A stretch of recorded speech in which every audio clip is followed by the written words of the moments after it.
போற தருணத்துல மண்ணுக்கு போக வேண்டியது 4 மனுஷங்களுக்கு போட்டு நாங்க முடிவு உடல் உறுப்புகளை தானம் செய்ய முடிவு பண்ணி இன்னைக்கு நாங்க கொடுத்திருக்கோம்.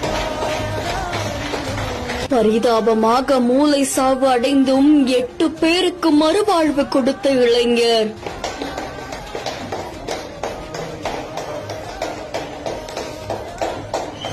கனத்த இதயத்தோடும் வற்றாத கண்ணீரோடும் உடல் உறுப்புகளை தானம் செய்த பெற்றோர்கள். போற தருணத்துல மண்ணுக்கு போக வேண்டியது 4 மனுஷங்களுக்கு போட்டு நாங்க முடிவு நிக்கல்சனோட உடல் உறுப்புகளை தானம் செய்ய முடிவு பண்ணி இன்னைக்கு நாங்க கொடுத்திருக்கோம். ஹெல்மெட் போட்டு பாதுகாப்பா வண்டிய ஓட்டுங்கன்னு தம்பி இறந்த சோகத்தில் கோரிக்கை வைத்த சகோதரர். போகிற வகையில் ஹெல்மெட் போட்டு பத்திரமா போக, வாழ வேண்டிய வயசு, சேஃபா இருக்க வேண்டியது நம்மளோட கடமை. ஏன்னா வீட்டுல எல்லாரும் நமக்காக காத்திருக்காங்க. சென்னை ஈக்காட்டூர் பகுதியை சேர்ந்த 26 வயதாகக்கூடிய நிக்கல்சன் அப்படின்ற இளைஞர் கல்லூரி படிப்பை பாதியிலே நிறுத்திட்டு எலக்ட்ரானிக் வேலை பார்த்துட்டு வராங்களாமா. அவருடைய தந்தை ஒரு பெயிண்டரா இருக்காங்களாமா. வீட்டுல 4வது பையன் தான் இந்த நிக்கல்சனா. அவர் கடந்த 17ஆம் தேதி இருசக்கர வாகனத்துல ஹெல்மெட் போடாம சிப்காட் வழியா போயிருக்காங்களாமா. அப்போ எதிர்க்க வந்த ஆட்டோ மேல மோதி விபத்துக்குள்ளாக்கி இருக்கு. இதுல தலையில பலத்த காயமடைஞ்ச நிக்கல்சனை மீட்டு 2 தனியார் மருத்துவமனைக்கு சிகிச்சை அழைச்சிட்டு போயிருக்காங்க. அங்க சிகிச்சை கொடுத்தும் பயனில்லை அப்படின்னு தெரிவிக்கப்பட்டிருக்கு. தொடர்ந்து சேலையூர்ல இருக்கக்கூடிய ஒரு தனியார் மருத்துவமனைக்கு அழைச்சிட்டு போயிருக்காங்க.